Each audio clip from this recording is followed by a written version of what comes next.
अस्सलामुअलैकुम, a very good morning to all of you. मैं हूं आपकी मेज़बान Nabiha Ijaz Khan. Welcome to new Pakistan. मैं हूं आपके साथ अनवार खावर और प्रोग्राम के शुरू में हम सबसे पहले बात करेंगे हमसाया मुल्क भारत की, जहां बहुत ही खौफनाक हादसा पेश आया। ट्रैफिक हादसा है जहां 3 ट्रेन आपस में टकरा गई हैं, जिसके नतीजे में अमवात की तादाद 300 के करीब पहुँच चुकी है और इस वक्त 900 से ज़्यादा अफराद के ज़ख्मी होने के इत्तलात भी हैं। तो कोलकाता से चेन्नई ये ट्रेन जा रही थी, जहां मुसाफिर ट्रेन की मुतादिद बोगियां भारतीय रियासत उड़ीसा के ज़िला बालासूर में पटरी से उतरकर दूसरी पटरी पर मुखालिफ सम से आने वाली ट्रेन से जा टकराई और इसी दौरान एक मालगाड़ी भी इन दोनों ट्रेनों से टकरा गई। तो इस हादसे पर भारत में यौम सोग भी मनाया जा रहा है। बिल्कुल, बड़ा ही अफसोसनाक हादसा ये सामने आया है। सैकड़ों रेस्क्यू एहलकार, सिक्योरिटी फोर्सेज एहलकार और जो एम्बुलेंसेज हैं वो इस वक्त इमदादी कार्रवाइयों में हिस्सा उन्होंने लिया। अस्पतालों में इमरजेंसी का नफाज किया गया और तबाह होने वाली बोगियों को काट कर जो लोग फंसे हुए थे, स्टक हो चुके थे, उनको बाहर निकाला गया। फिर नाज़रीन, हलाकतों में इजाफे का खदशा भी जाहिर किया जा रहा है। वज़ीर आज़म मियां शहबाज शरीफ ने भी भारत में ट्रेन हादसे में होने वाली अमवात पर अफसोस का इज़हार किया है और वो ट्विटर पर उन्होंने पैगाम जारी किया जिसमें कह रहे हैं कि ट्रेन हादसे में कीमती जानों के नुकसान पर इंतहाई दुख है, अफसोस है। वज़ीर आज़म ने मज़ीद कहा कि इस साने में जिन्होंने भी अपने प्यारों को खोया है, मैं उन सोगवार ख़ानदानों के साथ दिली ताज़ियत का इजहार करता हूँ और जख्मियों की जल्द सेहतयाबी के लिए दुआ गो भी हूँ। बहरहाल ये तो बड़ा एक अफसोसनाक हादसा वाकया हुआ इन इंडिया। प्रोग्राम में आगे बढ़ते हैं और अब शामिल करते हैं टॉप स्टोरीज। सानिहा 9 मई बाकायदा मंसूबा बंदी का नतीजा, वाज़ेह सबूत मिल गए। परवेज इलाही की बार बार गिरफ्तारी, फिर भी डट कर खड़े रहने का ऐलान। $100 अरब कर्जा, $1 ट्रिलियन के असासे, डिफॉल्ट नामुमकिन। और मारूफ को पहमा साजिद अली सतपारा भी होंगे आज के शो का हिस्सा।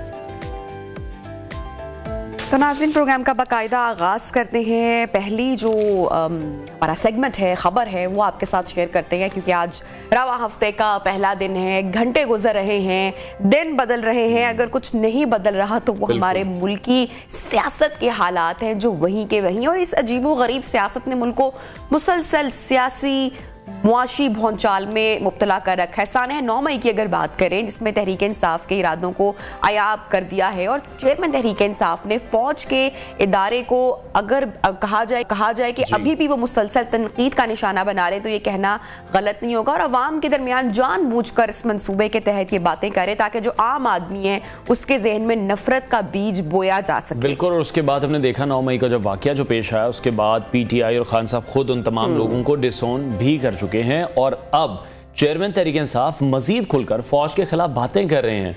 आजकल PTI चेयरमैन जमान पार्क में अपनी तन्हाई का एतराफ करते तो नजर आते हैं, लेकिन हकीकत को तस्लीम करने से वो आज भी इनकारी हैं और इस तन्हाई में वो आजकल मुसलसल गैर मुल्क की जो मीडिया है उसको इंटरव्यूज़ देते दिखाई दे रहे हैं और इन इंटरव्यूज़ में वो 2 बातें करते नजर आ रहे हैं। एक तो सानिया 9 मई के मुल्ज़िमान की गिरफ्तारी को वो इंसानी हुकूक की खिलाफ वर्जियाँ करार दे रहे हैं, तो दूसरा फौज के इदारे को अभी भी निशाना बनाते हुए नजर आ रहे हैं। तो बरतानवी खबर एजेंसी रॉयटर्स को इंटरव्यू देते हुए पाकिस्तान तहरीक इंसाफ के चेयरमैन ने पहली बार अब ये एडमिट कर लिया है कि वो जनरल आसिम मुनीर को DG ISI के ओहदे से हटाना चाहते थे, जिस पर पहले बहुत बात होती रही है और वो ये कहते हैं कि ISI जिस तरह से चल रही थी उस पर उन्हें कोई खदशात थे उसमें। बिल्कुल ऐसे ही, और इसके साथ साथ उन्होंने मिलिट्री एस्टैब्लिशमेंट पर भी इल्जामात लगाए हैं। ये कोई पहली बार नहीं है उनकी जानिब से ये स्टेटमेंट सामने आ रही है। अगर दूसरी जानिब बात की जाए तो सदर तहरीक इंसाफ चौधरी परवेज इलाही को अदालत से रिहाई मिलती है, मगर बाहर आते हैं फिर गिरफ्तार हो जाते हैं और इस रिहाई गिरफ्तारी के दरमियान अदालत ने एंटी करप्शन के जिस्मानी रिमांड की सजा मुस्तरद करते हुए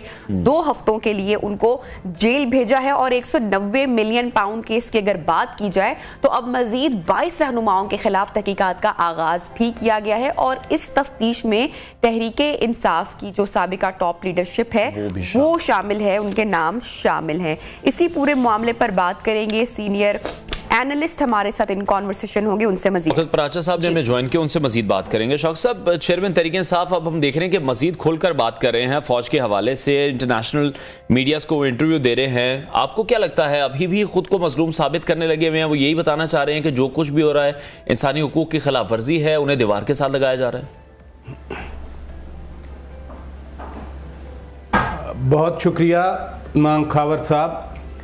सबसे पहली बात तो यह है कि खान साहब का जो राइज एंड फॉल है या राइज एंड राइज है या फॉल एंड फॉल है, whatever you want to term, वो सारा ही पाक फौज के हवाले से है। अगर वो सियासत में आए और अचानक वो अक्टूबर 2011 के बाद बूम पकड़ा और पूरा पाकिस्तान जो पॉलिटिशियन थे वो उनके साथ मिल रहे थे, तो वो भी कट सी समवन। उसके बाद फिर 2014 का आपको धरना याद होगा, जब इनको एक और ज़्यादा ब्रॉड बेस हो रही थी इनकी पॉपुलैरिटी। यहाँ इस्लामाबाद में कोई बंदा नहीं होता था, लेकिन ये तकरीरों में कहते थे समंदर है इंसानों का, वो भी कट ही समवन। फिर 2016-17 के जो वाक़यात हुए जिसमें मियाँ नवाज शरीफ को नाअहल किया गया, ताहयात पाबंदी लगा दी गई, तो वो भी कट सी समवन। फिर 2018 का इलेक्शन 25 जुलाई वाला, रात को RTS फेल हो गया, that's also cut see someone. इक़्तिदार में रहे, खुद कहते थे हम एक पेज पे हैं। इक़्तिदार में थे वज़ीर आज़म थे, खुद कहते थे कि मुझे पसंद किया जाता है क्योंकि मैं ईमानदार हूँ। इक़्तिदार में थे, कहते थे कि नहीं वो अच्छी बात है, अगर मेरे फ़ोन टेप करते हैं तो उनको पता चलता है मैं ईमानदार हूँ। फिर 10 अप्रैल 2022 को जब नो कॉन्फिडेंस हुआ और हट गए, तो उसके बाद उन्होंने मसलसल टारगेट किया पाक फौज और उसकी क़यादत को। तो खान साहब तो टाइमिंग्स अभी आप देख रहे हैं तनकीद करने की, कोई पहली बार नहीं हुआ है कि इमरान खान साहब जो है वो तनकीद का निशाना बना रहे हैं फौज को, इदारों को। रिसेंटली जो उनका इंटरव्यू है उसका भी जिक्र हमने किया। अच्छा, अभी हमें जो परवेज़ इलाही साहब हैं वो भी दिखाई दे रहे हैं कि इमरान खान साहब को मशवरा कर रहे हैं कि थोड़ा सा टोन डाउन करें, थोड़ी सी इस तरह की स्टेटमेंट से गुरेज किया जाए। आप समझते हैं कि खान साहब को ये बात समझना चाहिए कि अभी जो हालात हैं या जो वक्त है या जो टाइमिंग्स हैं वो दुरुस्त नहीं है, उनके हक में नहीं है? दूसरी जाने PTI को बैन करने की बात की जा रही है, आगे इंतखाबात भी आ रहे हैं।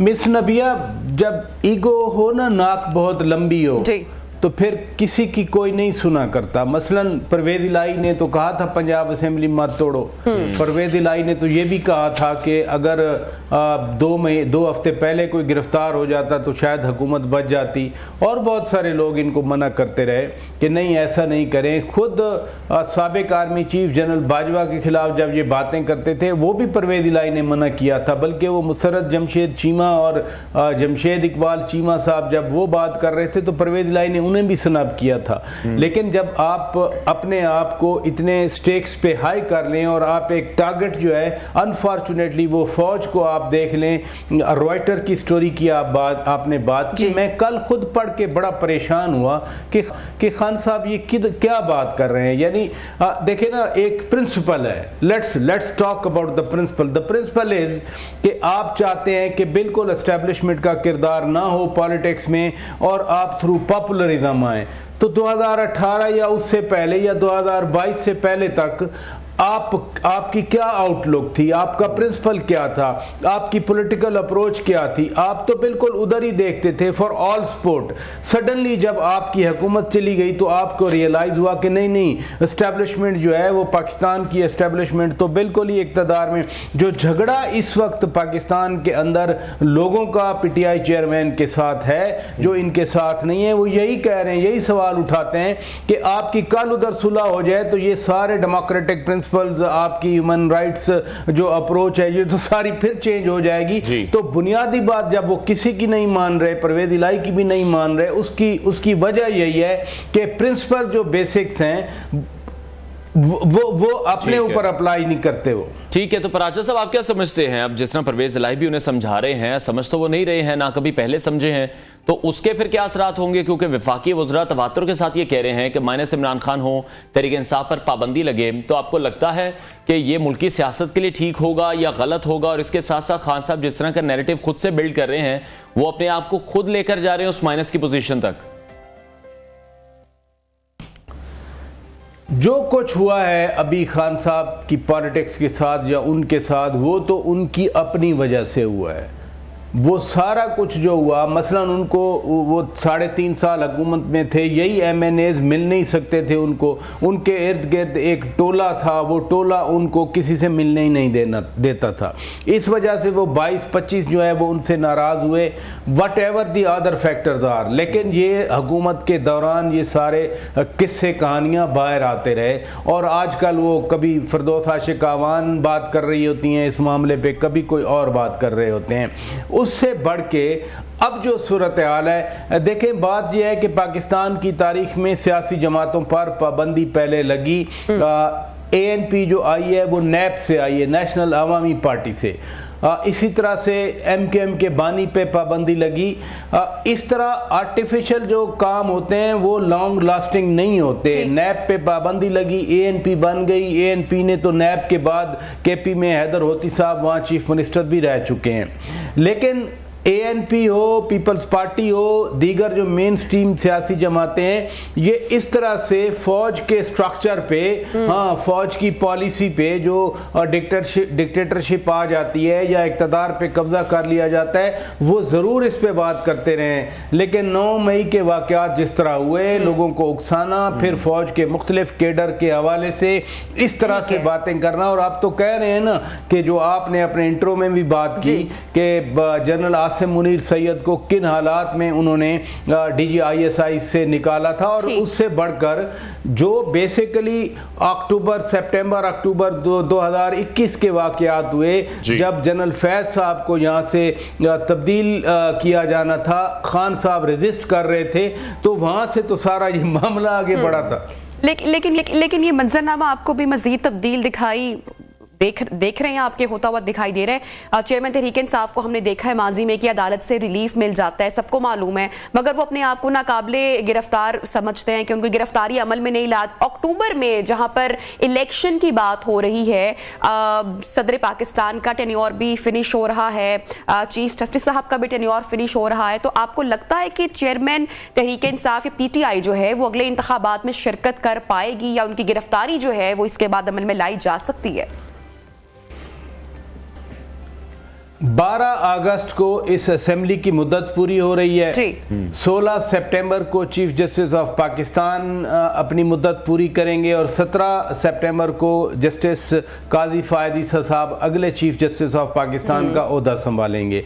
इसी तरह सितंबर में ही सदर पाकिस्तान का टेन्योर ख़त्म होना है, और 8 अक्टूबर जो इलेक्शन की डेट है वो इलेक्शन कमीशन ने अनाउंस की हुई है। अब सवाल ये पैदा होता है, पंजाब असेंबली के इलेक्शन नहीं हुए, KP के इलेक्शन नहीं हुए, केयर टेकर गवर्नमेंट वहाँ पर मौजूद हैं। खान साहब क्या इलेक्टरल सिस्टम में हैं, खान साहब की क्या पार्टी है, पाकिस्तान के एक्सपीरियंस में, पाकिस्तान के एक्सपेरिमेंट में बहुत कुछ सामने आता है। मसलन ये जो टूट फूट हो रही है, अगर सारे लोग इनके राजा आमिर कियानी साहब से लेकर और कल तक जो निकले हैं, हम चले इधर ही रहते हैं, हम कोई स्पेकुलेशन नहीं करते कि परवेज खटक साहब किधर जा रहे हैं या जो अभी कुछ लोग जेल में हैं वो किधर जा रहे हैं, तो ये सारा कुछ तो कमज़ोर कर रहा है ना खान साहब को। खान साहब ये समझें कि मैं तेहरान के मेयर अहमदी नजाद की तरह बहुत पॉपुलर हो गया हूँ, तो चूंकि वहाँ सेंट्रल फॉर्म ऑफ गवर्नमेंट है कि हर आदमी जो सिस्तान के पाकिस्तान वाले बॉर्डर पे रहता है वो सदारती इलेक्शन में भरपूर तौर पर अहमदी नजाद को डायरेक्ट वोट करेगा। यहाँ वो सिस्टम नहीं है। यहाँ आपको असेंबली में अक्सरियत जीतने के लिए, अपने आप को वज़ीर आज़म बनाने के लिए NA 1 से लेकर NA 66 सारी कॉन्स्टिट्यूएंसीज में सिंपल मेजॉरिटी के साथ आना है। आपके MNAs आएंगे तो आप प्राइम मिनिस्टर बनेंगे। जब आपके इलेक्टेबल्स हट रहे हैं, इलेक्टेबल्स का पाकिस्तान का ही फिनोमिनन है कि जो डिस्ट्रिक्ट्स में बाअसर फैमिलीज हैं उन्होंने यहाँ इलेक्ट होके आना है। आज तक तो यही रहा है। अब मुझे नहीं पता कि तहरीर स्क्वायर खान साहब बना सकते हैं या 2017 का वो इस्तांबुल इस्तांबुल वाला रेवोल्यूशन ला सकते हैं। हाँ, 9 मई को जब रेड लाइन की रट लगी हुई थी, उस वक्त तो कोई 4-5 दिनों में जब फसादात हुए, कोई 15-20 हज़ार केपी में निकले लोग, और इसी तरह से 20 से 25 हज़ार टोटल 4 दिनों में पंजाब में निकले। तो वो तहरीर स्क्वायर वाला तो फिनोमिनन खत्म हो गया, वो इस्तांबुल वाला फिनोमिनन खत्म हो गया। अब आगे क्या बनता है? बिल्कुल आपने दुरुस्त पॉइंट आउट किया कि अदालतें हैं, अदालतें आज़ाद हैं, अदालतें फैसले दे रही हैं। क्या फैसले अदालतें देती हैं वो मैं तो प्री जज नहीं कर सकता। ठीक है पराशा साहब, शेख रशीद कहते दिखाई दे रहे हैं, सियासी पेशन गोइयां वो करते रहते हैं कि 20 दिन में उन्हें लग रहा है कि हालात बदल जाएंगे। दूसरी तरफ हम देख रहे हैं जो सियासी धड़ेबंदियां इस वक्त जारी हैं, तो जो भी पीटीआई से निकल रहा है या वो काफ लीग को ज्वाइन कर रहा है या पीपल्स पार्टी से उसकी बात चल रही है, नून लीग शजरे ममनुआ क्यों बनी हुई है?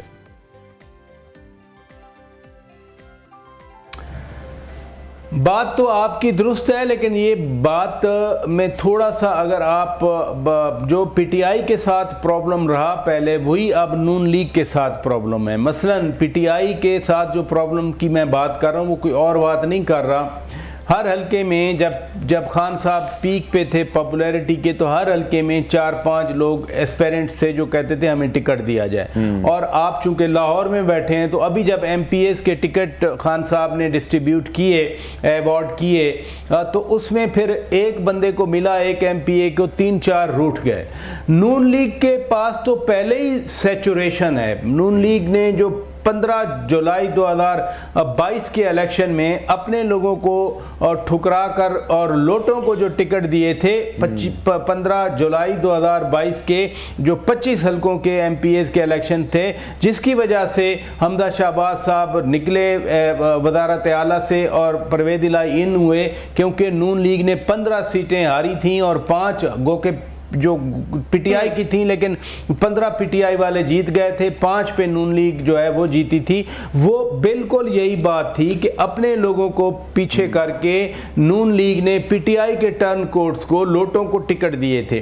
तो प्रोबेबली वो अब इस सबक को सीख चुके हैं अच्छी तरह से। They have learned the lesson कि अपने लोगों को ही प्रायोरिटी दें, अदरवाइज अपने लोग भी रूठ जाते हैं और वर्कर भी रूठ जाते हैं। मसलन 3.5 साल जो सरदार उस्मान बुज़दार की हुकूमत में मजे लेते रहे पीटीआई के एमपीए, जब उनकी पार्टी ने अपने दरवाजे उन पर बंद किए because of their turning courts, तो उस बिना पर नून लीग उनको एक्सेप्ट कर ले।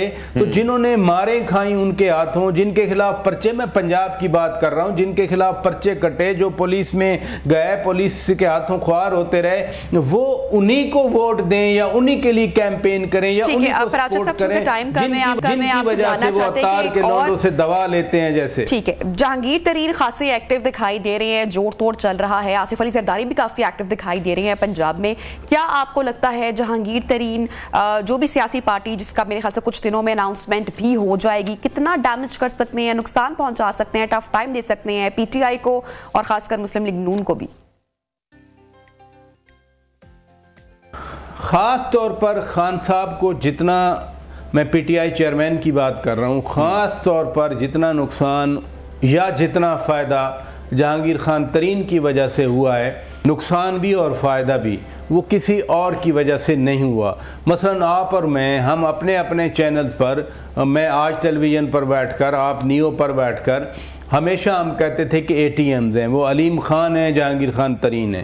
जहांगीर खान तरीन के जहाज़ इस्तेमाल हुए, जहांगीर खान तरीन का पैसा इस्तेमाल हुआ इन्हीं एमपीएस को, एमएनएस को ख़रीदने के लिए। 2018 में जितनी भी इंजीनियरिंग की गई, आरटीएस फेल हुआ, उसके बावजूद नंबर्स पूरे ना फेडरल गवर्नमेंट के लिए थे ना प्रोविंशियल गवर्नमेंट पंजाब के लिए थे। तो जहांगीर खान तरीन ही काम आए थे, उन्होंने उधर एमपीए पूरे किए और इधर एमएनएस पूरे किए।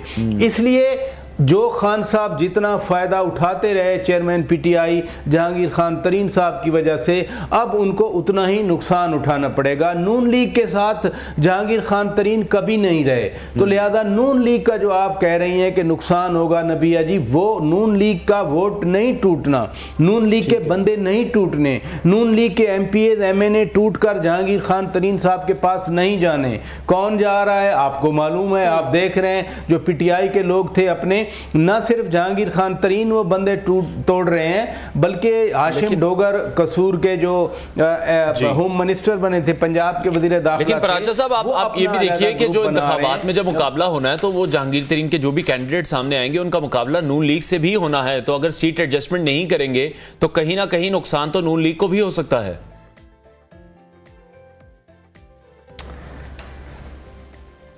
वोट अगर एमपीएस पीटीआई के या एमएनएस पीटीआई के टूट के जा रहे हैं जहांगीर खान तरीन के पास, तो वोट किसका डिवाइड होना है? वो नून का तो नहीं डिवाइड होना, वो तो जहांगीर खान तरीन की वजह से पीटीआई का वोट, मसलन हाशिम डोगर साहब for example, forget about Jahangir Khan Tareen, Hashim Dogar साहब कसूर में अपने हलके से लड़ते हैं, इंडिपेंडेंट लड़ते हैं या अपने ग्रुप से लड़ते हैं, पैरेलल उनके पीटीआई का एक उम्मीदवार लड़ रहा है और फिर नून का उम्मीदवार लड़ रहा है और पीपल्स पार्टी का उम्मीदवार लड़ रहा है, तो हाशिम डोगर और पीटीआई के वुड बी कैंडिडेट के दरमियान जब वोट डिवाइड होगा उसका अल्टीमेट फायदा तो नून लीग को होगा।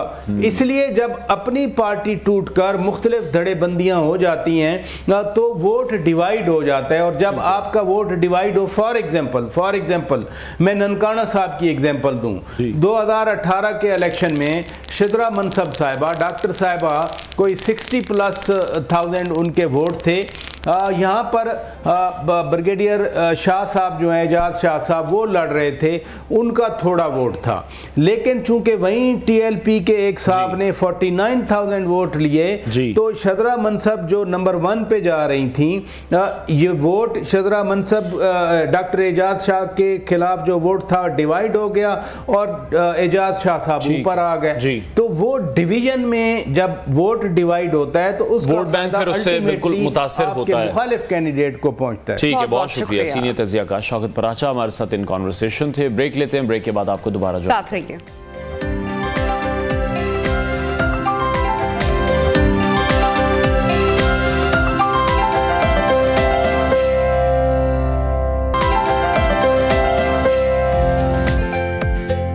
Welcome back. एक बार फिर से बात करेंगे सियासी मंजरनामे की, जहां चेयरमैन तहरीक इंसाफ कभी भी मुज़ाकरात पर आमादा नहीं थे, लेकिन अब वो मुज़ाकरात के लिए आमादा हो चुके हैं और अब हुकूमत उनसे मुज़ाकरात पर आमादा नजर नहीं आ रही। तो शाहिद खाकान अब्बासी हुकूमत से मुख्तलिफ ख्यालात रखते हैं और वो ये कहते हैं कि सूबों में इलेक्शन मुलतवी करने का तमाशा मुल्क पहले ही देख चुका है। अब मरकज़ में इंतखाबात मुलतवी करना कोई हल नहीं है। शाहिद खाकान अब्बासी मुज़ाकरात पर आमादा तो दिखाई देते हैं, लेकिन वो ये कहते हैं कि अगर मुज़ाकरात के बगैर इलेक्शन में जाते हैं तो फिर वो नताइज नहीं मिलेंगे। तो उधर तहरीक इंसाफ छोड़ने वालों का सिलसिला भी हम देख रहे हैं कि बड़ी जोरों शोर से जा रही है। बिल्कुल ऐसा ही है। तहरीक इंसाफ के साबिक रहनुमा डॉक्टर अमजद ने भी काफ लीग में शमूलियत इख्तियार कर ली और उधर तहरीक इंसाफ छोड़ने वाले मुसलसल धड़ेबंदी और नई सियासी जमातें बनाने में इस वक्त मसरूफ है। हम ख्याल ग्रुप ने नया सियासी धड़ा डेमोक्रेटिक्स के नाम से बनाया है और जहांगीर तरीन की जो मुमकिना पार्टी है वो भी नाम अब सामने आहिस्ता आहिस्ता आ रही है। अवाम दोस्त पार्टी या पाकिस्तान इंसाफ पार्टी के नाम से सियासत का आगाज किया जाएगा।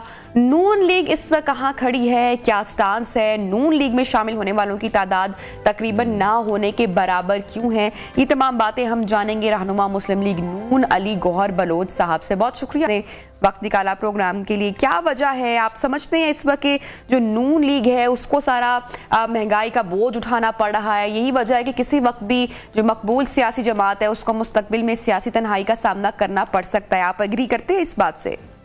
बिस्मिल्लाहिर्रहमानिर्रहीम। देखिए, बात यह है कि मैं आपके बिल्कुल आपका बड़ा रेलिवेंट क्वेश्चन है। सबसे पहली बात तो ये है कि जो ये सारे लोग धड़ाधड़ छोड़ के जा रहे हैं, ये क्यों छोड़ के जा रहे हैं और नून लीग में क्यों नहीं आ रहे? जी। पहली बात तो ये है कि हमारी क़यादत ने ये फैसला किया है कि हम फिलहाल किसी इस किस्म का इरादा नहीं रखते कि बगैर सोचे समझे जो भी मतलब है कि लोटे ही कहना है ना कि जो पार्टियां छोड़ के आ गए, क्योंकि ये ऑलरेडी इनमें से बहुत सारे वो लोग हैं, अगर आप देखें तो ये मुख्तलिफ पार्टी से आए थे पीटीआई में और इनको लाया गया था, किसी को डरा धमका के, किसी को टिकटों का लालच दे के। ये परिंदे थे जो मुख्तलिफ घोंसलों से एक घोंसले के अंदर, ये एक डरबे के अंदर बंद किए गए थे। इमरान प्रोजेक्ट लॉन्च किया गया था, इमरान के फैसिलिटेटर थे, उसके सहूलतकार थे।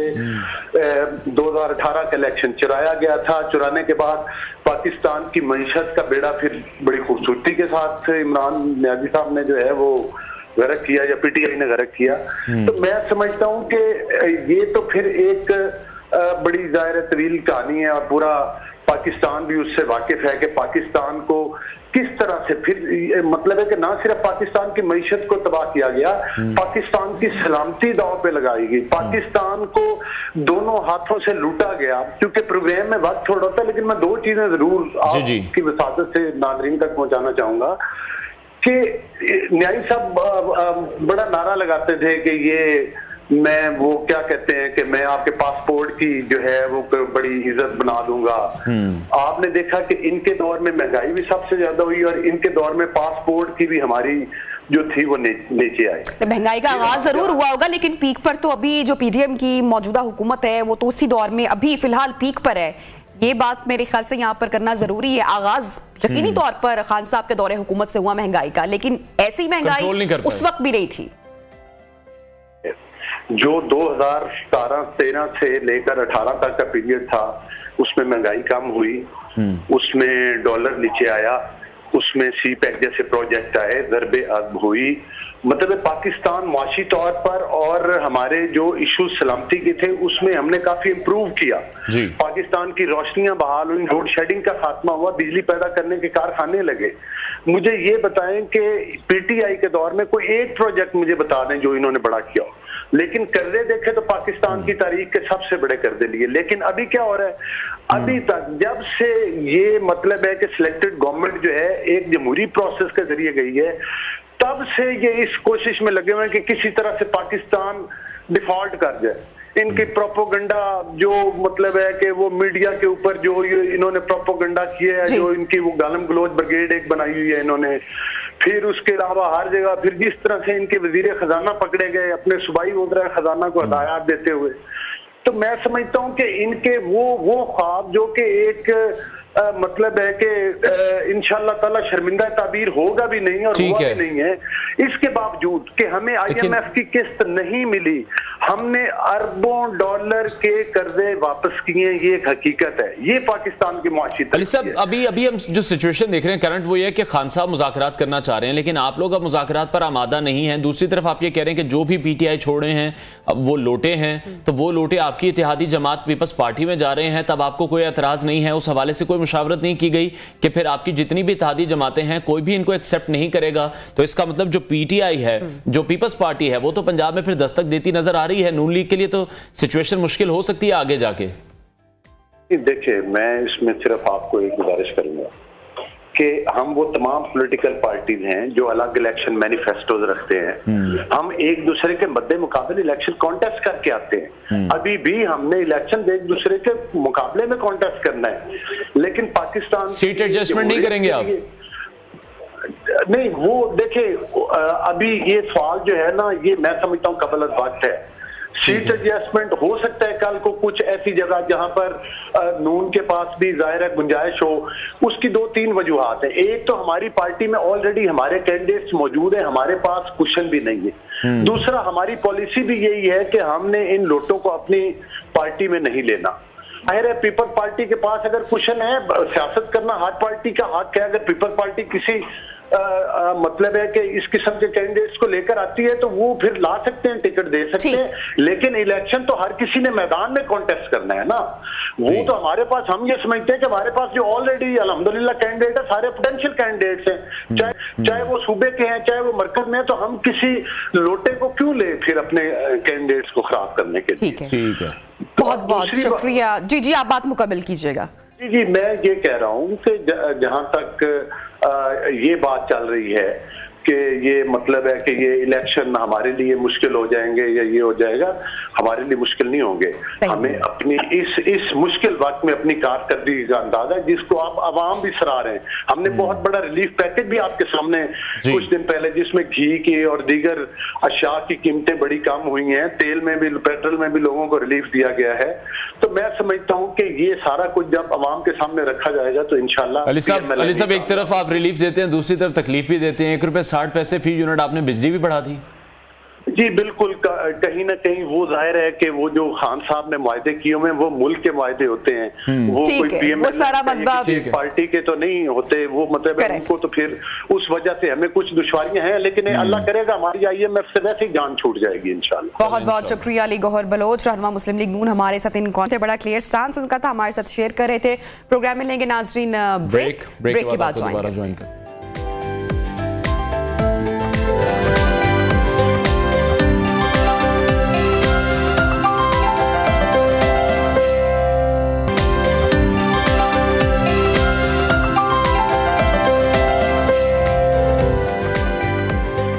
Welcome back once again in neo Pakistan. तो नाज़रीन, सानिहा 9 मई बाकायदा मनसूबा बंदी के नतीजे में रूनुमा हुआ और IG पंजाब डॉक्टर उस्मान अनवर ने सानिहा 9 मई के हवाले से मुतअद्दिद इंकशाफात किए हैं। डॉक्टर उस्मान ये कह रहे हैं कि सोशल मीडिया के जरिए रियासती इदारे के खिलाफ नफरत फैलाई गई, तमाम हमले प्लानिंग के साथ किए गए, 9 मई के हमलों में मखसूस टारगेट भी मुंतखब किए गए। बिल्कुल, जिना हाउस, GHQ समेत जो दीगर हमले थे वो एक ही वक्त में किए गए थे, प्रॉपर प्री प्लान था। तो IG ने कहा कि जहां भी दुश्मन नहीं पहुंच सका वहां ये तमाम शरपसंद पहुंच गए थे, तो सोशल मीडिया के जरिए ये सब कुछ पहले ही तैयार किया गया था। जब जियो फेंसिंग की गई है तो उसके जरिए 8 और 9 मई को 154 नंबरों की मुमासलत भी मिलती है।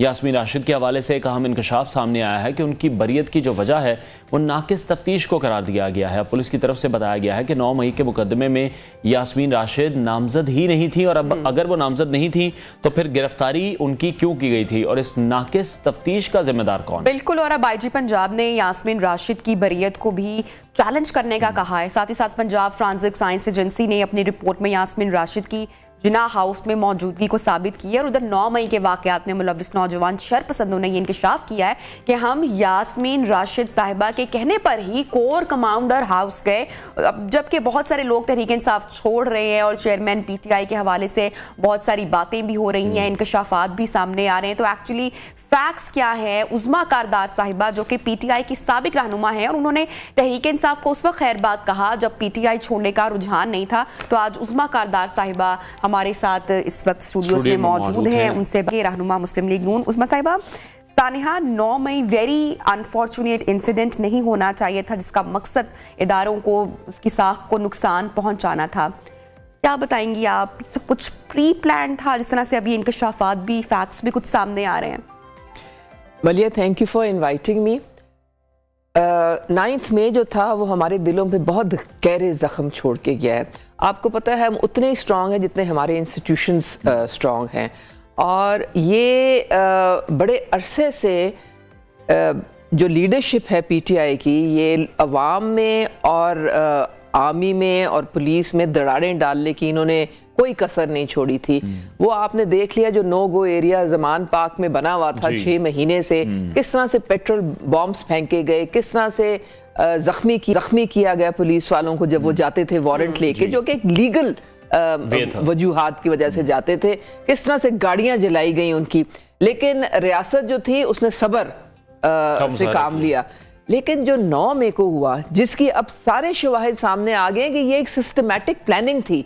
आप मुराद सईद की आप ऑडियो सुन लें, आप ये शहरयार अफरीदी की सुन लें, आप यास्मीन राशिद की सुन लें, ये जो लाहौर कैंट की तरफ मूव किए हैं, आप यकीन करो मैं भी जिमखाना से वापस आ रही थी एंड आई सॉ कि यास्मीन राशिद चढ़ी हुई हैं अपने वो क्रूजर के ऊपर, छत पे बैठी हुई हैं और सारे लोगों को डायरेक्शन दे रही हैं कि इधर की तरफ चलो। वो नीचे से जो है ना ब्रिज से उधर कंटोनमेंट की तरफ उनको ले जा रही थी, और ये लिबर्टी से इन्होंने स्टार्ट किया उकसाना सारे वर्कर्स को। देखें, वर्कर्स जो है वो तो लीडरशिप की तरफ देखते हैं, जो उनको लीडरशिप की तरफ से डायरेक्शन मिलती है वो तो आंखें बंद करके वहां चल पड़ते हैं। और वहां पे मैंने देखा कि इन्होंने ये हसन नियाजी और एजाज चौधरी, ये मेन 3, क्योंकि पंजाब की प्रेसिडेंट भी हैं, मेन ये 3 लोग थे जिन्होंने ये लाहौर की जो सारी डायरेक्शन है वो लोगों को दी। ये वहां पे गई, ये सारा कुछ किया, ये प्री प्लान था सारा। और अब तो पता चल गया है, क्योंकि देखें आजकल का जमाना जो है उसमें सबूत मिल जाते हैं। फोरेंसिक रिपोर्ट्स जो भी एजेंसी की आई हैं, इनमें इनकी 3 ऑडियोज और 3 वीडियोस हैं जो कि एसपी कैंट ने भिजवाई हैं, वो पूरी शवाहिद है, यानी कि उसमें कोई शक शुबे की गुंजाइश नहीं है कि ये इन्होंने लीड किया था, वो ठीक है, ये सरबराह थी उसकी। और ये कल ही एक अली रजा बच्चा है जो कि उकाड़ा से आया था, वो कहता है कि ये हमें लीडरशिप की जो तकरीरें थी उनसे हमारे जज्बात को मुश्तिल किया गया और हमें बकायदा कहा गया कि आपने इन इन जगहों पे हमारे साथ जाना है। तो ये प्री प्लान था सारा। और ये यास्मीन राशिद वगैरह जो है, अब अगर ये कहें कि जी हमारा कोई लेना देना, ये तो अब पता नहीं नाकिस तफ्शीश क्यों थी जब उनके खिलाफ ऑडियोज और वीडियोस की फोरेंसिक यानी कि रिपोर्ट्स आ चुकी हैं। तो मेरे ख्याल में ये दोबारा गवर्नमेंट को केस टेकअप करना पड़ेगा, क्योंकि ये फेयर नहीं है कि आप जो कारकुन हैं उनको तो आप जेलों में डाल दें और जो लीडर है जिसने या इस नहज तक पहुंचाया कारकुनों को छोड़ दिया गया, वो बड़े आराम से तो निकल के फारिग हो जाए। तो ये बहुत एक पार्टी का नाम तो तहरीक इंसाफ है, लेकिन आपको कब फील हुआ कि जो पीटीआई चेयरमैन खुद हैं वो खुद भी इंसाफ पसंद नहीं है? देखिए मेरी बात सुने, मैंने अपनी जिंदगी के 12 साल वक्फ किए थे और उस वक्त मैं समझती थी कि मैं एक कॉज के लिए खान साहब के साथ जुड़ी हूँ। लेकिन जब वो पीएम बने तो उन्होंने चुन के जितने उनके नजरियाती लोग थे उन सारों को साइड लाइन कर दिया और फिर अपने इर्द गिर्द ऐसे लोग जमा कर लिए जो कि करप्शन के अलावा उनका कोई एजेंडा नहीं था। आप मुझे बताएं, हमने तो उनकी शक्लें भी कभी पहले नहीं देखी थी। शहजाद अकबर हो गया, ये शहबाज गिल हो गया, जो सब भागे हुए हैं, अब जुल्फी बुखारी हो गया, ये कौन लोग थे? और जो अलीम खान, जहांगीर तरीन, फौजिया कसूरी, जस्टिस वजी, हम जैसे जो अदना कारकुन हैं, उन सारों की छुट्टी करा दी। तो अब जब एहसान फरामोशी इस हद तक पहुंच जाए कि आपको कदर ही ना हो लॉयल्टी की, तो फिर मुझे आप ये बताएं, आपने अच्छा मेरे साथ एक साजिश हुई थी, सबको पता है 2020 में मैंने कोई दरवाजा जो है वो नहीं छोड़ा। मैंने कहा खान साहब मुझे मौका तो दे सफाई का, उन्होंने मुंह ही परे कर लिया। तो जब अपने कारकुनों को कोई सफाई नहीं दे सकता है तो उसने पाकिस्तान के लोगों को क्या इंसाफ देना है? ठीक है उस्मा साहब, अभी जहांगीर तरीन को भी हम देख रहे हैं काफी एक्टिव दिखाई दे रही है, जो चल रही है पंजाब पार्टी भी एक्टिव दिखाई दे रही है। फिर खान साहब का जो अगले इंतखाबात जो इलेक्शंस होने हैं उस पर एक बड़ा सवालिया निशान लगा हुआ है कि पीटीआई आया होगी कि नहीं होगी, आप क्या समझते हैं?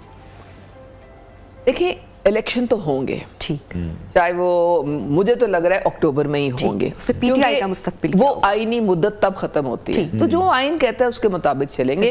ये केपी और पंजाब की जो हुकूमतें फारिग की इमरान खान ने अपनी, ये गैर आईनी तौर पे की। और ये जस्टिस अतर मलिना ने ये नोट, डिसेंटिंग नोट भी दिया था कि जी सीएम की बजाय ये पार्टी चेयरमैन ने किस तरह से इनको डिसॉल्व कर दिया प्रेशर दे के। अब वो फरमा रहे हैं कि जी मुझे जनरल बाजवा ने कहा था। तो सियासी जो लोग होते हैं उनकी बहुत बड़े स्टेक्स होते हैं, उनकी फैमिलीज में पुश्तों से वो लोग काम कर रहे होते हैं, अपने हलकों में लोग उनको पहचानते हैं, एक सियासी करियर होता है उनका। अब जो भी अलायंसेस बनेगी, शहबाज शरीफ ने जाके मुलाकात की चौधरी शुजात से, तो ये अलायंसेस बनती हैं, पार्टी एडजस्टमेंट्स भी होती हैं। जो जहांगीर तरीन के साथ जो ग्रुप में लोग थे उनको नून लीग ने टिकट दे दिया था बाय इलेक्शंस में, उन्होंने अपना वादा निभाया था। लेकिन कुछ समहाउ हमारे डायनामिक्स ऐसे हैं सियासत के कि जो पार्टी वर्कर है ना, पार्टी उसने पजीराई नहीं की उन लोगों की, और समहाउ वो इलेक्शन काफी सारे लोग हार गए थे। बट उनकी एक साख तो है ना। तो अब जहांगीर तरीन के साथ वो सारे जुड़े हुए हैं और वो उनकी तरफ देख रहे हैं कि जी हमारा मुस्तकबिल क्या है।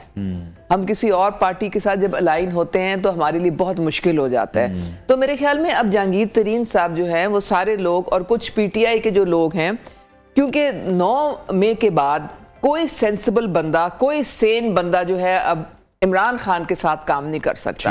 यानी कि जो हज़ा सराई और जो उन्होंने internationally, not just nationally, internationally बड़ा ब्लैकमेल करके पीटीआई से जो है वो निकलवाया गया, और वो भी सारी साथ ही साथ अदालतों से भी कोई ब्लैकमेल की बात नहीं है, कोई ब्लैकमेल की बात नहीं है। कोई मुहब्बे वतन जो पाकिस्तानी है वो ये नहीं बर्दाश्त करेगा कि शोहदा के यादगारों की बेहुरमती हो, आपकी फौजी इंस्टॉलेशंस को अटैक किया जाए। ये हमारी लाइन ऑफ फर्स्ट डिफेंस है।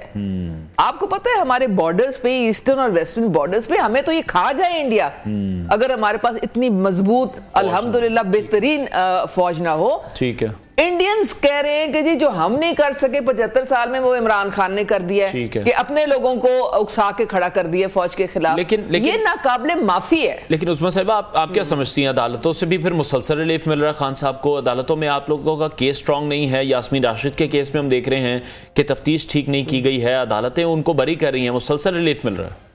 देखें, ये लाडलापन अब तो खत्म आपको होता नजर आ रहा है। ये अदालतें जो है, यही तो मसला है हमारी अदालतों का कि हिफाजती जो जमानतें हैं उसके पीछे छुपते हैं। चलो, ये इमरान खान क्या कर रहे हैं, वो लटका रहे हैं ना फिर केसेस को, कभी एक अदालत से हिफाजती बेल, कभी दूसरे से, कभी तीसरे से, कभी चौथे से। लेकिन कब तक?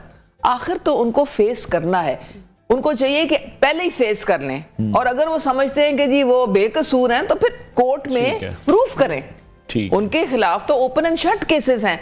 और ये यास्मीन राशिद का जो केस है, ये तो मुझे नहीं समझ आती। मैं तो हैरान रह गई हूं कि वो तो सबसे ज्यादा इसके जिम्मेदार हैं। और इन सब की कम्युनिकेशन थी इमरान खान के साथ जिस रात वो अरेस्ट हुए। वो अब पता लगा है कि एक पुलिस वाले से ही फोन लेके तो वो तक अपने 8-9 लीडर्स को इंस्ट्रक्शंस दे रहे थे कि इधर जाओ, इधर अटैक करो, इधर करो, और वो आगे से 40 को दे रहे थे। तो ये एक सिस्टमैटिक प्लानिंग है। फेंसिंग में बिल्कुल ये बातें सारी पता चल चुकी हैं। बहुत शुक्रिया मुस्लिम लीग नून की रहनुमा उस्मा कारदार, हमारे साथ इन कॉन्वर्सेशन थी। ब्रेक लेते हैं, हेडलाइंस के बाद आपको दोबारा ज्वाइन करेंगे।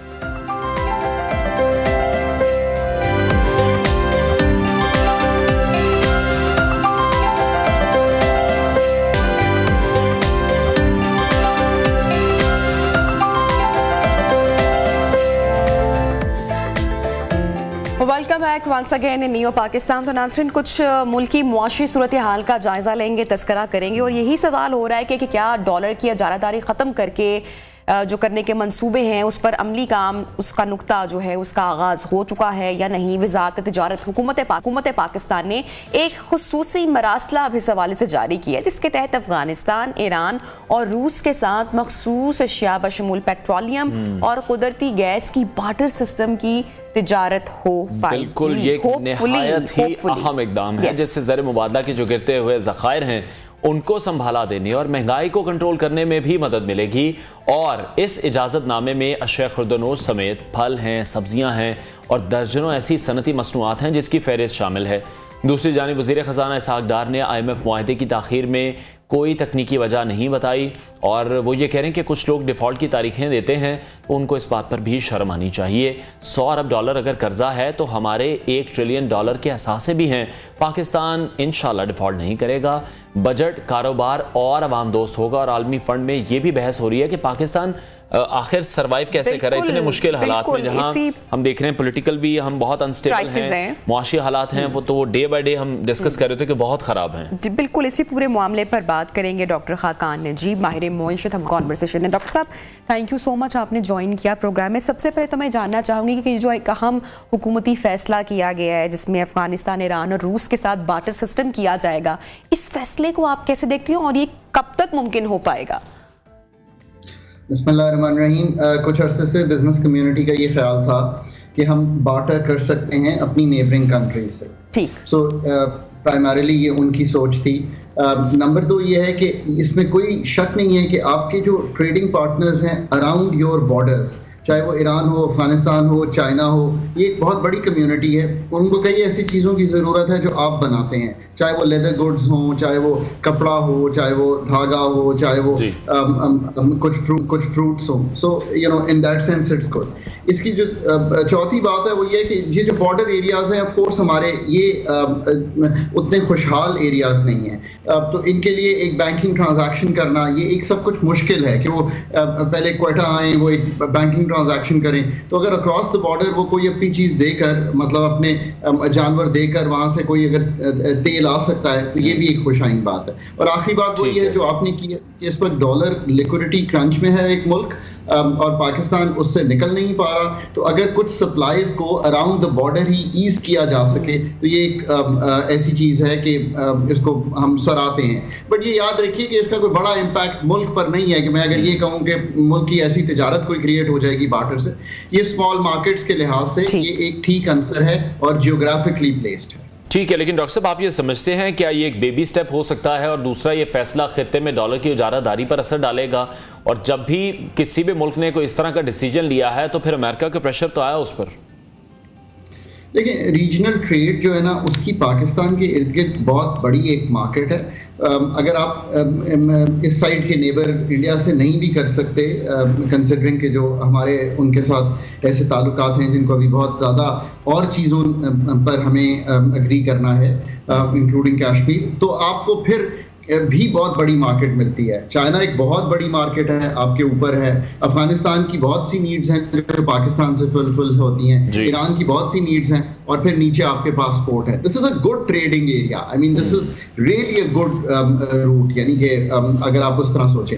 पर ऐसा नहीं होगा कि आप करेंसी की ट्रेड को भूल जाएं। अब may be in coming years China से हम चाइनीज करेंसी में ट्रेड युआन में कर सकें, बट करेंसी की ट्रेड तो अपनी जगह कायम रहेगी। और मैंने हमेशा कहा है कि अमेरिका की जो इजारादारी है, ये जो वर्ड यूज होता है, अमेरिका की जो डोमिनेंस है वो उनकी इनोवेशन से निकलती है। आप हर इनोवेटिव प्रोडक्ट देखिए, फोन देखिए एप्पल ने बनाया, अगर आप इलेक्ट्रिक व्हीकल देखिए तो टेस्ला ने बनाई, अगर आप एआई की सारी जो इस वक्त तशखीस हो रही है वो अमेरिका में हो रही है। और इसका बड़ा ताल्लुक हमेशा मैंने कहा है कि उनकी यूनिवर्सिटी से, उनके उस एटमॉस्फेयर से है जो उन्होंने फराहम किया इन सब चीज़ों के लिए। और ममालिक भी इस रेस में है। चाइना ने भी बहुत तरक्की की है, चाइना ने बहुत इंफ्रास्ट्रक्चर में ट्रेन अभी मैं देख रहा था किस तरह की वो बना रहे हैं।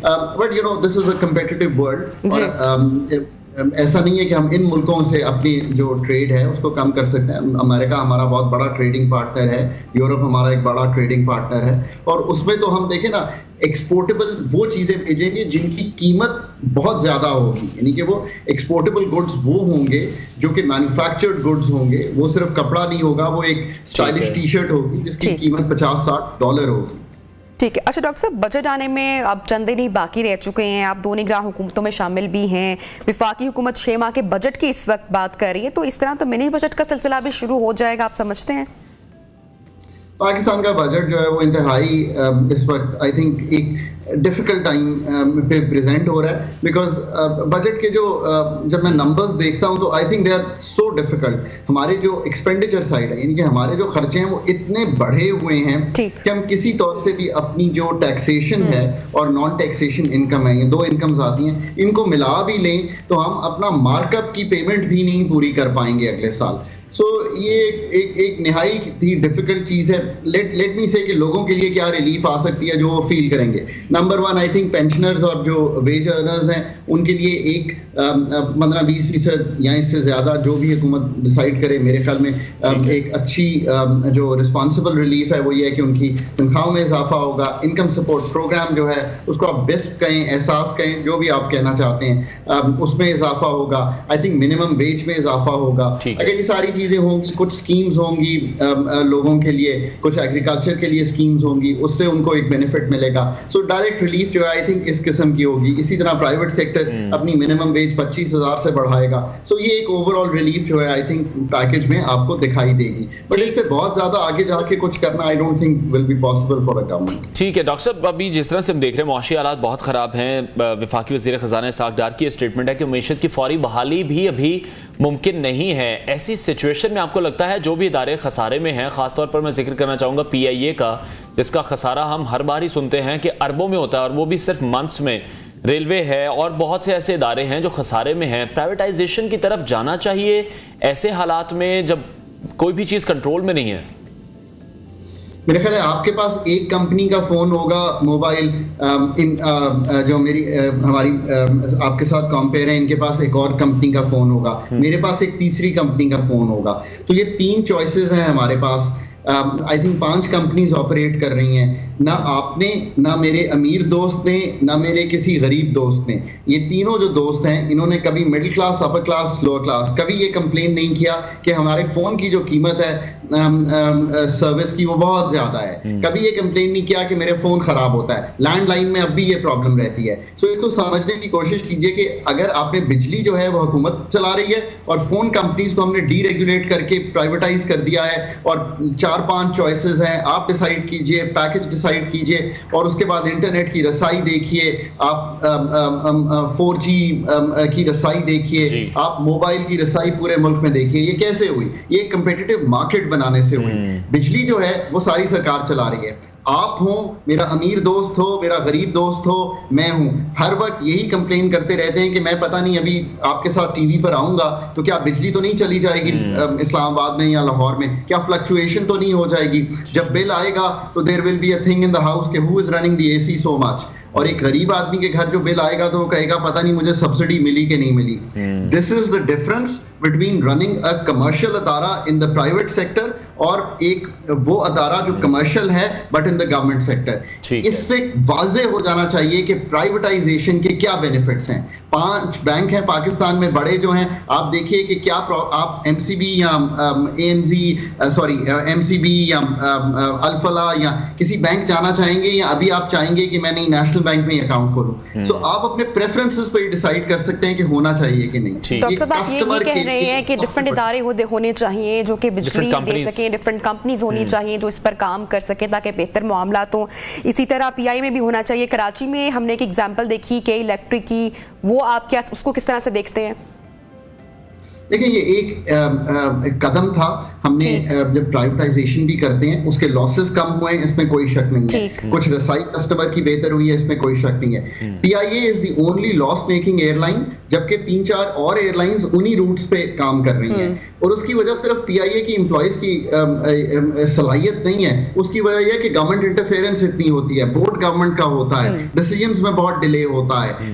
हर एक को जो है हमारी जो एजेंसीज हैं वॉच डॉग्स, उनका डर रहता है, लोग बड़ी जल्दी तब्दील हो जाते हैं। ये सारी वजूहात हैं और शेयर होल्डर का जो इंटरेस्ट है वो जो मैनेजमेंट है वो सोच ही नहीं सकती कि मैं उसका शेयर होल्डर हूं एज सिटीजन ऑफ पाकिस्तान। मेरा इंटरेस्ट जो है मेरे लिए मुनाफा कमाना।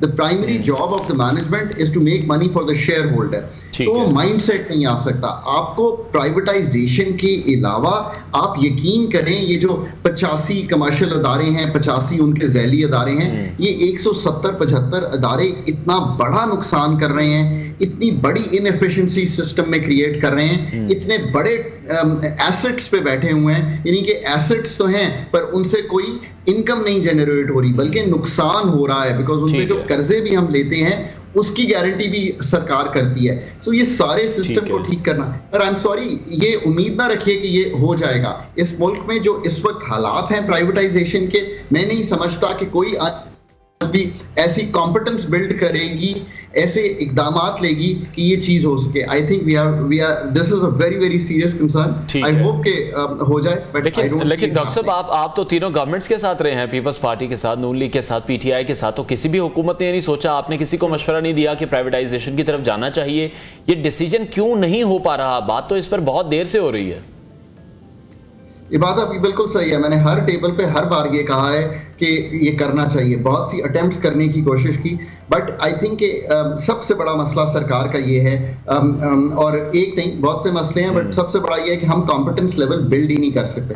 आपने एक चीज़ है मार्केट करनी है जाके लंदन में, ब्रसल्स में, सिंगापुर में, आपने उसको कॉर्पोरेट फाइनेंस उसका ठीक करना है। प्राइवेटाइजेशन का जो हमारा ऑर्डिनेंस है वो ये कहता है कि जब एक अदारा कोई भी प्राइवेटाइजेशन की लिस्ट पे आता है तो प्राइवेटाइजेशन जो है फिर उसकी कारकर्दगी को ठीक करना शुरू करता है, 6 महीने साल उसको प्रिपेयर करता है, फिर उसका फाइनेंशियल एडवाइजर आता है। आई थिंक हम वो कॉम्पिटेंस बिल्ड ही नहीं कर पाए सरकार में कि हम इस तरह की जो प्राइवेटाइजेशंस हैं उनको बिल्कुल पाए तकमील तक पहुंचा सकें, और उससे पहले ही कोई ऐसी इंटरफेरेंस आ जाती है। पाकिस्तान स्टील को हमने प्राइवेटाइज किया, फिर आप देखिए कि क्या हुआ। आज हम बिलियंस ऑफ रुपीस सिर्फ सैलरीज में दे चुके हैं। वो जो नंबर 2 प्रॉब्लम आती है वो ये आती है कि हमारे पास उसमें इल्जामात आते हैं और उसके बाद एक जुडिशियल प्रोसेस होता है और आपको पता है उसको रोक दिया गया। हम बिल्ड कर नहीं पाए या हम करना चाहते नहीं थे, हमारी कैपेसिटी नहीं थी या हमारी प्रायोरिटी नहीं थी? दोनों हैं, इसमें कोई शक नहीं है। एक तो उस तरह का मतलब इम्पेटस नहीं है प्रायोरिटी वाइज, और अगर वो है तो फिर पूरी कैपेसिटी नहीं बिल्ड कर पाए। फिर हमारे जो वॉच डॉग्स हैं उनको मैं तो कहता हूं साथ बिठाना चाहिए हर प्रोसेस में, ताकि वो देख सकें कि अगर शिफाफियत नहीं है तो उसी वक्त उसको ठीक करें। पर इफ यू पे people well they will not be wanting to be corrupt। हम चाहते हैं कि हम 2 लाख में बंदा लाएं, उससे 2 अरब की ट्रांजैक्शन कराएं और ये उम्मीद रखें कि वो करप्ट ना हो। एक तो 2 लाख में आपको बंदा कभी नहीं मिलेगा। लोग ख़वातीन और हज़रात जो दुनिया में काम करते हैं, जो इन चीज़ों को समझते हैं, they are earning millions of dollars. So आपको अगर अपने बिलियंस ऑफ डॉलर्स के एसेट्स को प्राइवेटाइज करना है, जैसे कि अभी अथॉरिटीज कह रही हैं हमारे पास बहुत बड़े एसेट्स हैं, मैं भी मानता हूं कि हैं, बट वो एसेट्स जो हैं वो जिस हालत में हैं वो सेलेबल नहीं है। मुल्क जिस हालत में है हम सेल नहीं कर सकते, ये पूरा एटमॉस्फेयर बनाना पड़ेगा। तो डॉक्टर साहब आप क्या समझते हैं, जो रीजन में और भी ऐसे ममालिक हैं जो हमसे आगे हैं, बांग्लादेश और भारत की मैं बात करना चाहूंगा, आपसे पूछना चाहूंगा वो ऐसा क्या कर रहे हैं कि वो एक्सपोर्ट्स में बहुत आगे हैं, उनकी करेंसी आज कतरे स्टेबल है, उनके मामलात हमसे बहुत ज्यादा बेहतर हैं, सरकारी इदारे क्या वो खुद से रन कर रहे हैं? आपको एक पीआई के आपने पूछा तो मिसाल दे देता हूँ। एयर इंडिया जो है ओरिजिनल ओनर्स टाटास को वापस कर दी गई। आप हैरान हो जाएंगे अगर मैं आपको फिगर बताऊं। पीआई के पास मेरा ख्याल है क्या 34-38 एयरक्राफ्ट होंगे जो हम ऑपरेट कर रहे हैं। उनकी average age I may be wrong but I don't think 20 साल से पुराने होंगे। अब आप सोचिए कि घर में 20 साल से पुरानी गाड़ी चल रही है, वो गैस गजलर ही हो सकती है ना, वो कोई इलेक्ट्रिक व्हीकल तो नहीं है जो आपको बहुत अच्छी पेट्रोल की बचत दे। एयर इंडिया ने जब इसको प्राइवेटाइज हुई तो 425 एयरक्राफ्ट्स का ऑर्डर दिया है इंडिया ने। उसमें से आधे एयरक्राफ्ट्स फ्रांस से हैं एयरबस और आधे एयरक्राफ्ट्स यूएस से हैं बोइंग के। तो आप ये भी सोचिए कि इकोनॉमिक डिप्लोमेसी कितनी बेहतर हो जाती है जब आप किसी को ऑर्डर दे रहे हो। आप किसी को जब फर्नीचर का ऑर्डर देते हैं तो आपसे ओब्लाइज्ड होता है। इसी तरह घर की बात कर रहा हूँ, सो आप सोचिए कि कितना बड़ा ऑर्डर दिया।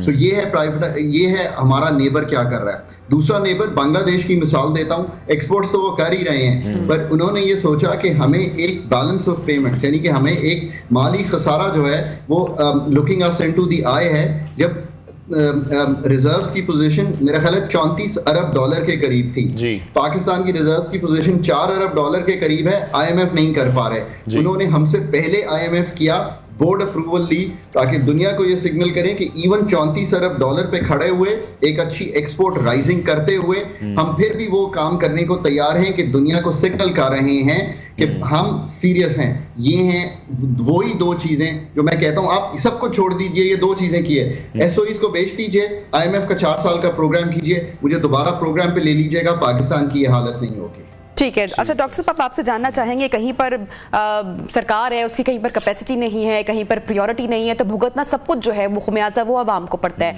बजट आने में अब सिर्फ चंद ही दिन बाकी रह गए हैं, किस तरह का ये आप बजट देख रहे हैं? आवाम दोस्त होगा या फिर मुश्किल ही बनेगी? देखिए फॉर द गवर्नमेंट, मतलब I feel really you know जिसे कहते हैं ओवरवेल्म्ड कि उनके लिए बड़ा मुश्किल बजट है। एक तो सबसे पहली ये बात है कि 1.5-2 माह बाद हुकूमत की तब्दीली जो है वो भी पॉसिबल है अगर इलेक्शन साइकिल जो है एज पर कॉन्स्टिट्यूशन चलता है। तो उन्होंने ये देखना है कि मतलब हम 1.5-2 माह ही गुजारे हैं। उसके अलावा जो इस वक्त आईएमएफ नहीं है तो फंड फ्लो कम है, फिर नए टैक्सेस लगाना जो कि लगाने पड़ेंगे वो उनके लिए मुश्किल है। वो एक्सपेंडिचर्स यानी कि जो हम खर्चे कर रहे हैं उनको अगर कम करें तो लोगों पर बोझ पड़ेगा। So it's a very very difficult thing for the government. और मैं समझ सकता हूं कि एक हुकूमत जिसने रहना ही 1.5-2 माह हो वो आपको 12 माह का बजट दे रही है तो वो कैसे इसको फ्रेम करे। बट मैं उम्मीद रखता हूं कि काम तो बहुत से हैं पाकिस्तान में करने वाले। पूरा एक्सपेंडिचर का रिफॉर्म है, पेंशन 600 अरब पे खड़ी हुई है, उनका क्या करना है? कोई कलीदी फैसला कर लीजिए। आपने एक एसओईस का कहा, मैं कहता हूं इसके बाद नंबर 2 फैसला पेंशन्स का है। पर मेरा नहीं ख्याल कि एक इतनी छोटे टेन्योर की गवर्नमेंट जो आई 12-14 महीने पहले है और जिसने रहना ही 1.5-2 माह है वो ऐसे कोई फंडामेंटल डिसीजंस ले सकती है। और उसकी एक वजह तो ऑब्वियसली टाइम फ्रेम है, दूसरी वजह ये कि ये डिसीजन करने के लिए मैं फिर कहता हूं कि आपको बैक टू बेसिक्स ये सब कुछ ठीक करना पड़ता है। ये ठीक करने के लिए आपको अपना दिमाग लगाना पड़ता है, लोग हायर करने पड़ते हैं। पेंशन का रिफॉर्म करने के लिए एक चीज हम तालीम कहते हैं एक्चुअली। मैं भी पेंशन का एक्सपर्ट नहीं हूँ, चाहे मैंने PhD इकोनॉमिक्स में की हो, बट ये एक पूरा रिफॉर्म है जो एक्चुअलीज करते हैं। वो उन खवातीन और हजरात को लाना पड़ेगा और उनको कहना पड़ेगा कि यार ये पेंशन का रिफॉर्म जो है प्रिपेयर करके दें, उसको फिर कैसे इंप्लीमेंट करना है ओवर द ईयर्स देखना है। ये बड़े सिंसियर काम है, बड़े सीरियस काम है। ये कोई ऐसा नहीं है हम क्योंकि छोटे छोटे काम करके लोगों को दिखाना चाहते हैं, इससे ये मुल्क अब ठीक होगा नहीं। सो लेट्स होप कि कुछ चीजें वो हमें दिखा दें, एक्सपेंडिचर की साइड पे कुछ बेहतरी कर दें, कुछ थोड़े से नए अच्छे टैक्सेस, डायरेक्ट टैक्सेस लगा दें, रियल एस्टेट पे लगाएं, इस पे इमूवेबल प्रॉपर्टी पे लगाएं। ये जो हमारे वो हजरात हैं जो रिटेल में हैं, होलसेल में, उन पे लगाएं। कुछ लोगों को भी ये रियलाइज करना चाहिए कि जब रिटेल और होलसेल पे टैक्स लगाते हैं तो पूरे मुल्क में आप स्ट्राइक करा देते हैं। दो गवर्नमेंट्स ने, इस गवर्नमेंट ने भी कोशिश की, पिछले बजट में की और वापस लेना पड़ा। अब हम गवर्नमेंट को तो बड़ी आसानी से, कोई भी गवर्नमेंट हो, क्योंकि मैंने तो तीनों के साथ काम किया, कई काम वो करना चाहते हैं, उसके बाद लोग रोड पे आ जाते हैं। मतलब बहुत हो गया ना। मतलब ऐसा तो नहीं हो सकता कि रिटेल सेक्टर जो है वो मतलब इतना बड़ा सेक्टर हो पाकिस्तान में, होलसेल इतना बड़ा सेक्टर हो और 1-1.5% टैक्स दे रहा हो। सारा टैक्स का बोझ आप मेरे पे और आप पे डाल दें जिनकी सैलरी से टैक्स कट के आता है, और कॉर्पोरेट सेक्टर पे डाल दें। सो ताली तो दोनों हाथों से बजेगी अगर मुल्क ठीक करना है, नहीं तो एक ड्रिफ्ट कर रहा है मुल्क, उसी तरह चलता रहे। ठीक है, बहुत शुक्रिया। हमारे मिस्टर डॉक्टर खाकान नजीब हमारे साथ इन कॉन्वर्सेशन थे। ब्रेक लेते हैं, ब्रेक के बाद आपको दोबारा ज्वाइन करेंगे।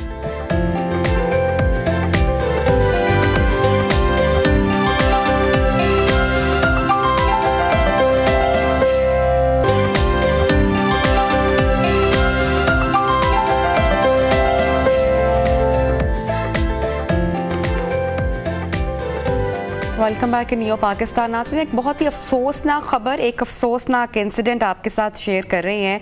लाहौर में ये अफसोसनाक वाक़या पेश आया है और ख़बर ये है कि 2 कमसिन बच्चे आटे के कनस्तर में मुर्दा पाए गए हैं। अच्छा, इनिशियली ये कहा जा रहा है कि बच्चे के वालिदैन घर पर मौजूद नहीं थे और बच्चे खेलते हुए आटे के कनस्तर में छुप गए और उसके बाद कनस्तर का ढक्कन जो है वो बंद हो गया और दम घुटने की वजह से बच्चे जान से चले गए। बिल्कुल, पुलिस इस केस की मुख्तलिफ पहलुओं से तफ्तीश भी कर रही है। इसी पर हम मजीद बात करेंगे। हमारे कॉरेस्पॉन्डेंट शाहिद रिजवी ने हमें ज्वाइन किया है। शाहिद, थाना मिल्लत पाक हदूद में बड़ा ही अफसोसनाक वाक़या पेश आया है। अब तक क्या पेशरफ्त हुई है, किस तरह से इस तमाम वाक़े को इन्वेस्टिगेट किया जा रहा है? बिल्कुल अनवर, ये एक इंतहाई अफसोसनाक वाक़या लाहौर का इलाका है मिल्लत पार्क, यहाँ पर पेश आया है। 3 रोज कबल ये 2 कमसिन भाई थे जिनमें हसन और इज्जत शामिल है। इनके वालिद ने जो है इनके अगवा का मुकदमा जो है थाना मिल्लत पार्क में दर्ज करवाया था। वालिद की जानब से मौके को इख्तियार किया गया था कि बच्चे जो है घर से बाहर निकले और इसको किसी ने नामालूम शख्स ने अगवा कर लिया। तो इस हवाले से भी इस वाक़े का मुकदमा फौरी तौर पर थाना मिल्लत पार्क में दर्ज किया गया। उसके बाद जो है पुलिस ने इलाके में लगे तमाम तरह CCTV कैमरे चेक किए, इधर उधर से पूछताछ की, लेकिन बच्चों का सुराग नहीं मिल सका। जब कल घर के अंदर से जो है इनके जो आटे वाली पेटी है उसके जो है काफन की बदबू आई, तो घर वालों ने देखा तो उसमें दोनों भाई की लाशें पड़ी थी।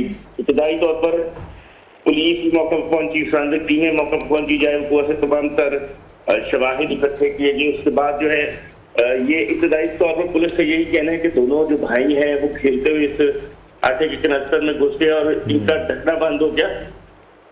तो जिसके बाद अच्छा, शाहिद बताएगा घर में कितने लोग मौजूद थे? पेरेंट्स की भी स्टेटमेंट ऑब्वियसली सामने आई होगी, माँ बाप से भी तफ्तीश की होगी, किसी पर किसी किस्म का कोई शक उसका इजहार किया गया हो? नहीं, तो दाई तौर पर तो यही मालूम हुआ था कि दोनों जो मियाँ बीवी हैं वो घर से बाहर थे, जिसके बायस जो है उनको पता नहीं चल सका कि उनके बच्चे कहाँ गए हैं। तो ये खुद बहुत खेलते हुए इसमें छुपे और ऊपर से जैसे ये ढक्कन गिरा और उसको कुंडी एकदम लग गई। जिसके बाद ये दोनों बच्चे अंदर के अंदर ही रह गए, ना इनका शोर बाहर आया ना इनकी किसी चीज ने आवाज सुनी। तो जब ये दोनों घर आए तो अपने बच्चों को तलाश किया लेकिन ना मिल सके। बच्चों का वालिद जो है बताया जा रहा है कि ये एक मुकामी प्रॉपर्टी डीलर है और इसके ये 2 ही बच्चे थे जो दोनों जान की बाजी हार गए। इस हवाले से पुलिस का कहना है कि जो इब्तदाई तौर पर तहकीकात की गई है, वैसा लगता है कि जैसे ये खुद इस कनस्तर में गए हैं, लेकिन तमाम तर शवाहिद भी इकट्ठे किए गए और कत्ल के पहलुओं से भी अब पुलिस तहकीकात कर रही है कि क्या इन दोनों बच्चों को किसी ने कत्ल करके जो है इस कनस्तर में तो नहीं फेंक दी। सवाल से अब इब्तदाई तौर पर जो शाहिद इस घर में 2 फैमिलियां रिहाइश पजीर हैं, दोनों खानदानों का आपस में क्या ताल्लुक है, कैसे ताल्लुकात थे? जी शायद सुन पा रहे हैं? अनवार सवाल दोबारा कीजिएगा। मैं कह रहा हूँ इस घर में 2 फैमिलियां रिहाइश पजीर थी, तो दोनों खानदानों के आपस में क्या ताल्लुक है और आपस में ताल्लुकात कैसे थे? देखिए, दोनों इस घर में जो फैमिलियां रहती हैं वो भाई थे।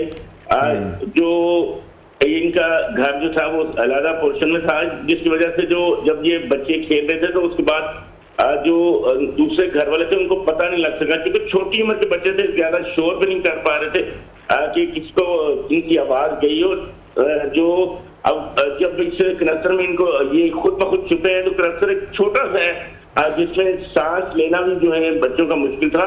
जब हमने उस चीज को तमाम चीजों को देखा तो ऐसा लगता था जैसे इनको खुद ब खुद ये पेटी का मुंह बंद हुआ और ये इनके अंदर इनका सांस दब गया। लेकिन क्योंकि बच्चे छोटे थे, किसी ने इनकी आवाज ही नहीं सुन पाई, क्योंकि जब पेटी बंद हो गई उसमें से आवाज बाहर जाना भी जो है वो मुश्किल था, क्योंकि ये छोटी पेटी थी, इसमें 10 से 12 किलो आटा जो है वो रखा जाता है। बच्चों की उम्र भी छोटी थी, इस वजह से ये ज्यादा शोर भी नहीं कर पाए होंगे। इनका घर में दूसरा जो फर्द थे उनका शोर सुन के ठीक है, बताइएगा शाहिद, बच्चों का पोस्टमार्टम करवाया जा रहा है, इस हवाले से क्या डिटेल सर? अगर करवाया जा रहा है तो रिपोर्ट कब तक आ जाएगी? भैया पोस्टमार्टम अब मुकम्मल हो चुका है और जो रिपोर्ट है वो पुलिस को जल्द ही मौसूल हो जाएगी, जिसके बाद पुलिस इब्तदाई तौर पर ये बता सकेगी कि क्या वाकई इनको किसी ने कोई गलत बात मारा है या कोई और बदफेली का आंसर तो नहीं कत्ल करके इसको बदफेली के बाद कत्ल करके इस नाटे कनस्तर में डाला गया। पोस्टमार्टम की इब्तदाई रिपोर्ट जैसे पुलिस को मौसूल होगी उसके बाद जो है तमाम तर बात से ये सामने आएगी। अगर इसमें कोई गलत बात या कोई और वजह सामने ना आई तो फिर इसको इत्तफाकिया हादसा ही करार दिया जाएगा। अब जो फोरेंसिक के लिए भिजवाए गए हैं नमूने इनके बच्चों के जिस्म से लिए गए थे, PFSA के जो एहलकार जब पहुंचे थे क्राइम सीन यूनिट के, उन्होंने तमाम तर शवाहिद जो है वो फोरेंसिक साइंस लैब में भी भिजवाए ताकि पता किया जाए इनके जिस्म के नमूनों से जो उन्होंने सैंपल लिए थे इनको किसी ने जहर तो नहीं दिया या इसमें कोई और आंसर तो नहीं शामिल, क्योंकि इसमें थोड़ा सा फोरेंसिक साइंस लैब से थोड़ा टाइम लगता है रिपोर्ट आने में। तो इब्तदाई जो रिपोर्ट पोस्टमार्टम की पुलिस को मिलेगी उसमें तमाम तर चीजें जो है इब्तदाई तौर पर क्लियर हो जाएंगी कि क्या इनको गला दबा के मारा गया है या कोई और इसमें आंसर पाया गया। तो अभी हाथ में जो पोस्टमार्टम इब्तदाई रिपोर्ट है वो पुलिस को मौसूल नहीं हुई, जैसे ये इब्तदाई पोस्टमार्टम रिपोर्ट पुलिस को मौसूल। ठीक है, बहुत शुक्रिया। हमारे कॉरेस्पॉन्डेंट शाहिद रिजवी हमें अपडेट कर रहे थे। बहुत ही अफसोसनाक वाकया पेश आया है और इस पर पुलिस की जानिब से इसको प्रॉपर इन्वेस्ट किया जा रहा है। पोस्टमार्टम रिपोर्ट जब सामने आएगी फिर तो क्लियर हो जाएगा कि हादसा था या किसी की जानिब से कोई कोशिश की गई है। और बच्चों का ख्याल रखना चाहिए, उन्हें अकेले नहीं छोड़ना चाहिए। वाला ये वाकया और पेरेंट्स के लिए इसमें लेसन भी है, जितने लोग देख भी रहे हैं कोशिशें करनी चाहिए कि बच्चों पर नजर रखनी चाहिए, उनको अकेले भी बाहर आने जाने से एहतियात जरा बरतनी चाहिए। अगर आपके पास कोई हेल्प मौजूद नहीं है घर में तो पेरेंट्स को चाहिए कि वो किसी की जिम्मेदारी लगाएं या खुद बच्चों के साथ रहें, क्योंकि जिस उम्र के बच्चे हम ये देख रहे थे 2 मासूम जाने चली गई हैं, बहुत कम उम्र बच्चे थे, खेल कूद में भी उस तरह से उनके लिए क्या सेफ है क्या सेफ नहीं है ख्याल नहीं रख पाते हैं। तो ये पेरेंट्स की वालिदैन की तरजीह बनती, ऑब्वियसली कोई भी माँ बाप ये नहीं चाहते हैं कि उनके बच्चों के साथ इस तरह का हौलनाक वाकया पेश आए। वेरी अनफॉर्चुनेट इंसिडेंट और तमाम पेरेंट्स को यही कहना चाहेंगे कि उनको भी बहुत केयरफुल रहना चाहिए। ब्रेक लेते हैं, ब्रेक के बाद आपको दोबारा ज्वाइन करेंगे।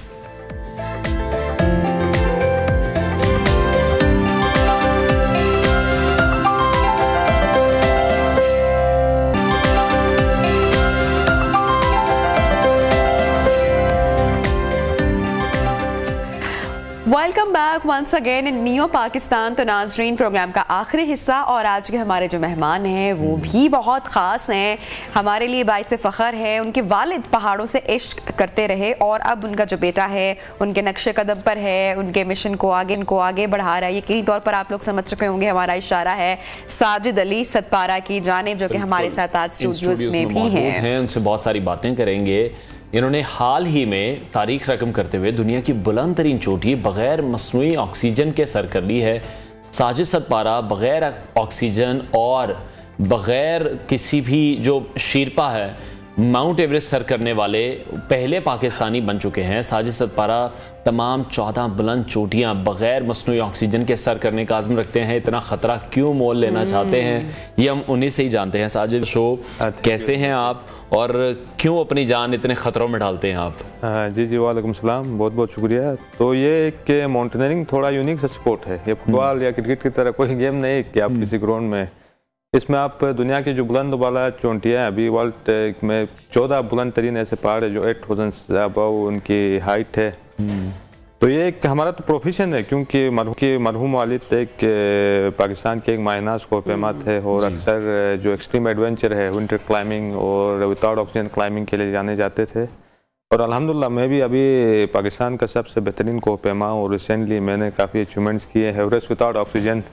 तो हमारा एक पैशन है और एक्सट्रीम एडवेंचर के लिए हम ही जाने जाते हैं, तो ये हमारा एक प्रोफेशन है। तो साजिद, बगैर ऑक्सीजन के चोटी सर करना ये एजाज़ आपको हासिल है और ये बड़े हौसले की भी बात है। तो ये किस तरीके से मुमकिन हो पाया, थोड़ा सा हमें बताएं, क्योंकि आम आदमी जो है वो तो शायद ऐसा इमेजिन नहीं कर सकता या सोच नहीं सकता। जी, क्योंकि जो ऑक्सीजन सिलेंडर के साथ जो क्लाइंब करते हैं और विदाउट ऑक्सीजन को हम कंपेयर ही नहीं कर सकते हैं। अच्छा। क्योंकि हाई एल्टीट्यूड जो बुलंद वाला पहाड़ उनमें मेन चीज़ ऑक्सीजन होती है, उन्हीं की वजह से उनको हाई एल्टीट्यूड हाई माउंटेन्स कहा जाता है, क्योंकि ऑक्सीजन की कमी होती है, उसी वजह से सारे हर्डल्स होते हैं।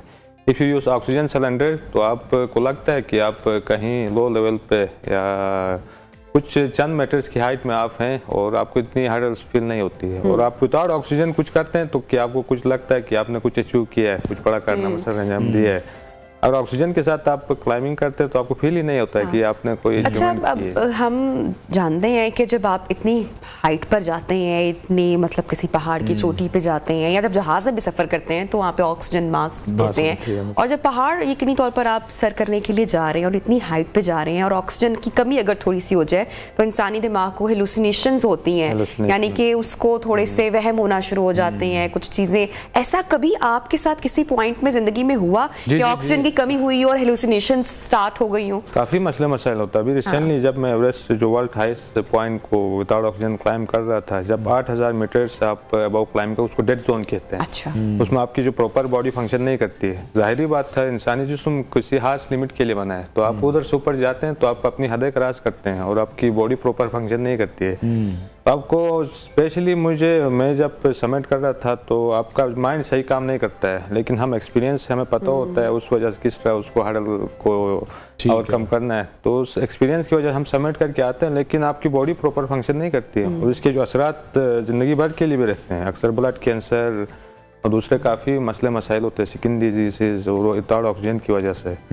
तो अभी एवरेस्ट को ही अभी 1953 से अभी 2023 तक इस साल उसका प्लैटिनियम जुबली भी था एवरेस्ट का, जो फर्स्ट समिट का 70 साल मुकम्मल हो गया।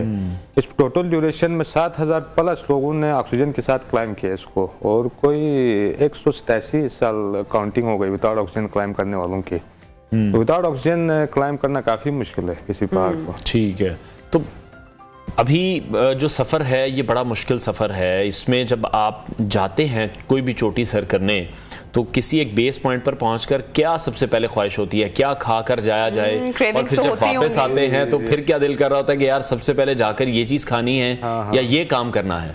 नहीं, अभी तो कमर्शलाइज हो गया है ये फील्ड में माउंटेनियरिंग में। अभी एवरेस्ट में हम चढ़ने के लिए जाते हैं, बेस कैंप में तो बड़ी बेहतरीन सर्विस होती है आपकी, हाली सर्विसेज। बेस कैंप में आप डोम टेंट्स होते हैं, बड़े बड़े बेहतरीन टेंट्स। मेन जब चीज़ गेम जो स्टार्ट होता है माउंटेनियरिंग का, बेस कैंप से ऊपर होता है। आप ऊपर चढ़ना शुरू करते हैं तो आपको मेन जो डिफिकल्टीज की जो फेस करना होता है, आपको ऑक्सीजन की कमी, खाने का दिल नहीं करता है, नींद नहीं आती है। तो आप 4-5 दिन जब पहाड़ से थके हार कर बेस कैंप पहुँचते हैं तो काफ़ी जो होती है आपकी बॉडी काफ़ी वो ट्रेन और एनर्जी लॉस होती है, तो आपको काफ़ी चीज़ें भूख ज़्यादा लगती है, काफ़ी चीज़ें खाने का दिल करता है। लेकिन बेस कम में काफ़ी बेहतरीन सर्विस होती है हमारे पास, किचन स्टाफ होता है और आप काफ़ी सपोर्टिंग स्टाफ होता है, तो सारा कुछ फैसिलिटेट वो करते हैं। ठीक है। अच्छा, वेदर चैलेंजेस भी बहुत ज़्यादा आई एम श्योर होते हैं, मुख्तलिफ वेदर्स में आप लोग जाते हैं। कोई एक ऐसा इंसिडेंट हुआ हो जब आपको लगा हो कि नहीं अब आप आगे नहीं बढ़ पाएंगे या अब ये नहीं हो पाएगा, कोई ऐसा एक वाकया? आई एम श्योर बहुत सारे इंसिडेंट्स होंगे, कुछ आप शेयर करना चाहें हमारे साथ? हाँ जी काफ़ी। अभी क्योंकि मेन चीज़ वेदर को तो स्टॉर्म्स आते हैं कभी। रिसेंटली जब 2021 में K2 विंटर जो एक बड़ा एक चैलेंज था माउंटेनियरिंग का, उसमें मैं और वालिद तो और कुछ वालिद के दोस्त क्लाइम कर रहे थे ऊपर, तो एक पॉइंट 8200 मीटर पहुंचकर मैं विदाउट ऑक्सीजन क्लाइम कर, इतनी एनर्जी लॉस हो गई, एग्जॉस्ट हो गया।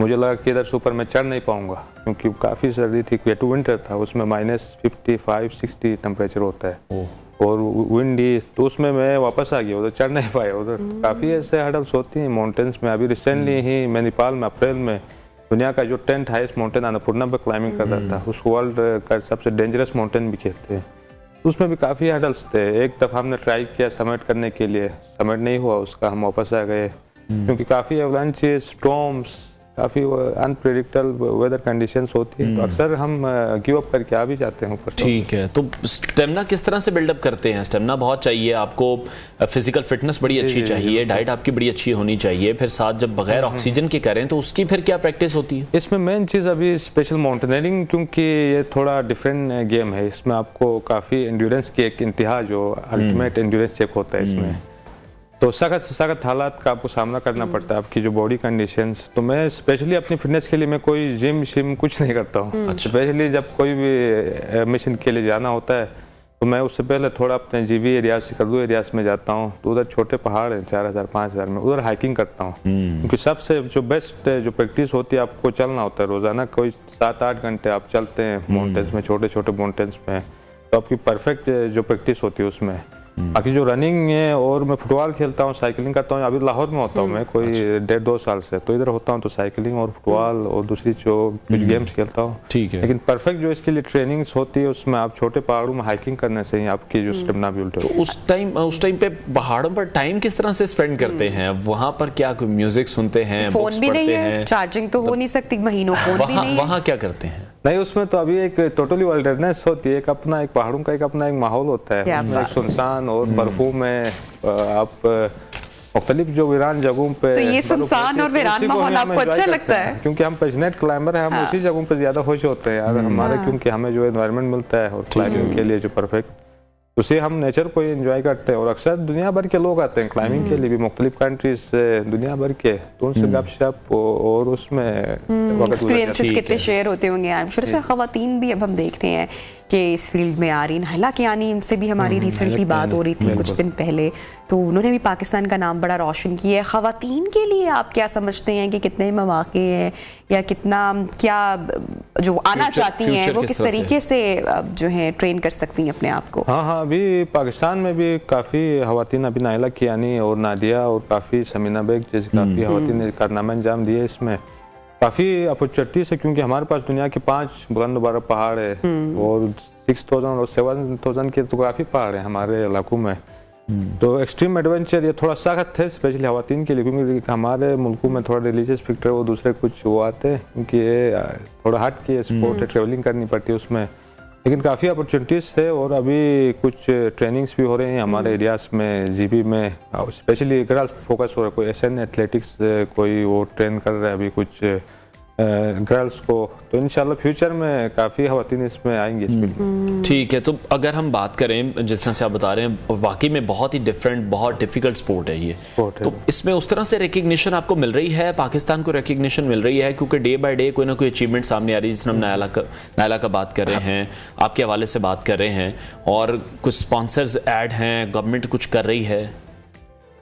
हाँ, गवर्नमेंट अभी स्पॉन्सर्स तो कुछ प्राइवेट सेक्टर्स काफ़ी स्पॉन्सर करते हैं, लेकिन गवर्नमेंट की अभी तक कोई वो नहीं है। अभी मैंने कोई 6-8,000 डेट्स क्लाइम किए विदाउट ऑक्सीजन, अभी रिसेंटली ही मैंने एवरेस्ट में क्लाइंब करने जा रहा था, तो मुझे कोई नेपाली जो कोई वालिद का कोई दोस्त था और उसकी फाउंडेशन थी निम्स दाई फाउंडेशन, उसी ने ही मुझे सपोर्ट किया था। अच्छा। क्योंकि मैं वालिद ना माइनास को पेमा है और हमें नेपाली इंटरनेशनल क्लाइंबर्स कमेटी तो मुझे काफ़ी सपोर्ट करती है कि आप इस तरह की अचीवमेंट, क्योंकि वो जानते हैं कि किस लेवल का ये बंदा किस लेवल का है और किस उस पर क्लाइंबिंग कर रहा है।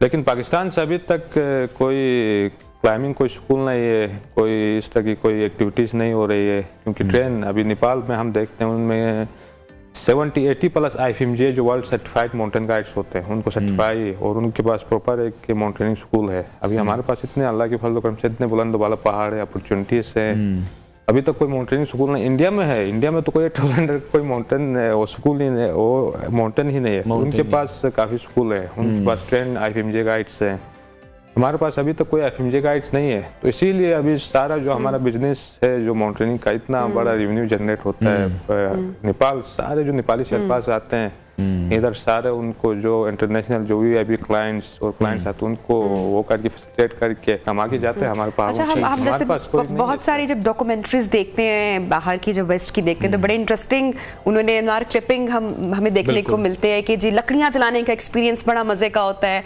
हंटिंग की जा रही होती है। आई एम श्योर आपके साथ भी सब कुछ एक्सपीरियंस हुआ होगा, तो ये कितना एडवेंचरस होता है या कितना मजेदार होता है? डॉक्यूमेंट्री आप रिपीट करेंगे सवाल को, मैं समझ नहीं पाया आपका सवाल। ये कह रही है कि जब भी हम देखते हैं कुछ डॉक्यूमेंट्रीज देखते हैं जी। या जिस तरह के जो आपके एक्सपीरियंस वहां के शेयर करते हैं, जिस तरह वहां पर लकड़ियां जलाने का काम है, कुकिंग करना वहां पर, वो एक्सपीरियंस कैसा है? उसमें सर्वाइवल का माउंटेन्स में बिल्कुल हाँ उसमें क्योंकि काफ़ी सख्त हालात होते हैं, तो उसमें स्पेशली आपकी जान को सर्वाइव करना उधर काफ़ी मुश्किल होता है। स्पेशली जब आप कैंप सेटअप करना, आपको खाना बनाना हो ऊपर, तो अभी तो मॉडर्न टेक्नोलॉजीज आ गई, आपके पास बर्नर्स होते हैं काफ़ी जो कंफर्ट की और दूसरी मॉडर्न जो चीज़ें होती हैं काफ़ी उसमें होता है, लेकिन आपको सर्वाइव करना उसमें काफ़ी चैलेंजिंग होता है उस हाइट में। उसमें तो अभी तक कितनी ऐसी चोटियां आप सर कर चुके हैं बगैर ऑक्सीजन के? जी मैंने अभी कोई 6-8,000 मीटर्स क्लाइंब किया है। तो K2 मैंने 2 दफा किया है, एक दफा विद ऑक्सीजन, एक दफा विदाउट ऑक्सीजन। ठीक नहीं हुई थी और पहले तो फर्स्ट टाइम था मेरा, फर्स्ट टाइम था, तो उसमें क्योंकि फर्स्ट एक्सपीरियंस में थोड़ा रिस्क नहीं लेता हूँ, तो उस वक्त ऑक्सीजन यूज़ किया था। फिर मैंने ये पाकिस्तान में 2 पहाड़ गशेबुड़ 1-2 बड़े प्यारे पहाड़ हैं, उनको without oxygen last year climb किया था। और मनासलू फर्स्ट पाकिस्तानी और मनासलू हूँ जो वर्ल्ड 8 हाईएस्ट माउंटेन है नेपाल में, उसको विदाउट ऑक्सीजन क्लाइंब किया है। और इस साल मैंने जो world 10 highest mountain Annapurna, world dangerous mountain भी है, उसको क्लाइंब किया था अप्रैल में, और मई में एवरेस्ट जो first Pakistani without oxygen Everest को। तो आगे के क्या प्लान्स हैं, अब आगे कहाँ जा रहे हैं आप? जी अभी इंशाल्लाह इस साल मेरा जो मेन अभी तो नंगा पर्वत जा रहा हूँ जो वर्ल्ड 9 हाईएस्ट माउंटेन है हमारे पाकिस्तान में, उसको मैं विदाउट ऑक्सीजन ट्राई करूँगा। उसके बाद जुलाई में कोई बड़ा मिशन है हमारा, K2 क्लीन अप कैंपेन कर रहे हैं हम लोग, मैं और कोई नेपाली कोई दोस्त है जो माउंटेन कोई आउटफिट है 7 समिट ट्रैक्स, तो काफ़ी गन मचा हुआ है K2 में कि अक्सर लोग जाते हैं तो काफ़ी चीज़ें लेके जाते हैं हम लोग, टेंट, स्लीपिंग बैग्स, खाने पीने की चीज़ें, ऑक्सीजन सिलेंडर्स, और स्पेशली जो रस्सियाँ हैं जो ओल्ड रोप्स हम लगाते हैं पहाड़ों में चढ़ने के लिए, जिसकी पुरानी हो जाती है तो काफ़ी उससे मसले मसाइल कट जाती है, एक्सीडेंट्स होते हैं, क्योंकि उस हाइट पे क्लाइंबर्स का माइंड इतना काम नहीं करता है, किसी गलत रोप को क्लिप किया कट जाती है। तो हमारा जो K2 क्लीन अप कैंपेन वो कर रहे हैं हम लोग इस साल जुलाई में, तो उसमें सारा कुछ जो हम है कोई प्रॉपर मैकेनिज्म से उसको साफ करेंगे और उसको सारा कुछ क्लियर करेंगे। ठीक है, तो जो जैसे लेमैन हैं, आम लोग हैं, वो किस तरह से जा सकते हैं क्लाइंबिंग करने के लिए? कोई खास परमिशन लेनी पड़ती है? उनके लिए कुछ मखसूस स्पॉट्स बनाए गए हैं? हाँ उसके लिए जो आम लोगों के लिए हमारे पाकिस्तान में कोई परमिट देती है गवर्नमेंट आपको, फिर आपको परमिशन मिलती तो आप किसी ट्रैक टूर ऑपरेटर से आपको कांटेक्ट करना पड़ता है कि वो सर्विस दे दे बेस कम। ठीक है, फिर आपको प्रॉपर कोई टीम ज्वाइन करनी पड़ती है, उसके बाद ट्रेनिंग्स काफ़ी इसमें चीज़ें आती है, इसमें इक्विपमेंट आपका क्लाइंबिंग इक्विपमेंट होता है, आपकी शूज़ जो डाउन जैकेट से बड़े बड़े कोट्स, सारा कुछ वो करके फिर आपको बिस्मिल्लाह करके चढ़ना। क्योंकि आपका ताल्लुक, आपके वालिद का ताल्लुक उन पहाड़ों से ही है, तो पहली बार आपने क्लाइंब कब किया था? जब लास्टली मेरे ख्याल से हमारी मुलाकात हुई थी तो आपने बताया था आप बहुत कम उम्र थे। हाँ क्योंकि हमारा जो विलेज है सतपारा विलेज ऑलमोस्ट 3000 मीटर उसकी हाइट है। बचपन से हम पहाड़ों में पूरा मेरा जो 12-13 साल की उम्र तक वहीं विलेज में गुजरा है, तो हम बचपन से ही जो पढ़ते हैं, क्योंकि विलेज का माहौल होता है हमारे पास, जो माल मवेशी बैल बकरियां पालते हैं तो उनको चराने के लिए भी कभी आपकी विलेज वाइज आपकी एक बारी होती है, तो 7-8 साल का बच्चा भी वो उनको लेके पहाड़ों में जाता है, छोटे मोटे पहाड़ों में। बचपन से ही हमारी थैंक यू साजिद अली सतपारा हमारे साथ इन कॉन्वर्सेशन थे। पाकिस्तान का इसी तरह से नाम रोशन करते रहें और पाकिस्तान के लिए जो अचीवमेंट्स इकट्ठी कर रहे हैं थोड़ा सेफली, ये सिलसिला ना रुके कभी। ये सिलसिला ना रुके। प्रोग्राम का वक्त नाज़रीन खत्म हो रहा है, इंशाल्लाह कल आपसे मिलेंगे। अल्लाह हाफिज़, ख्याल रखिए, अल्लाह हाफिज़।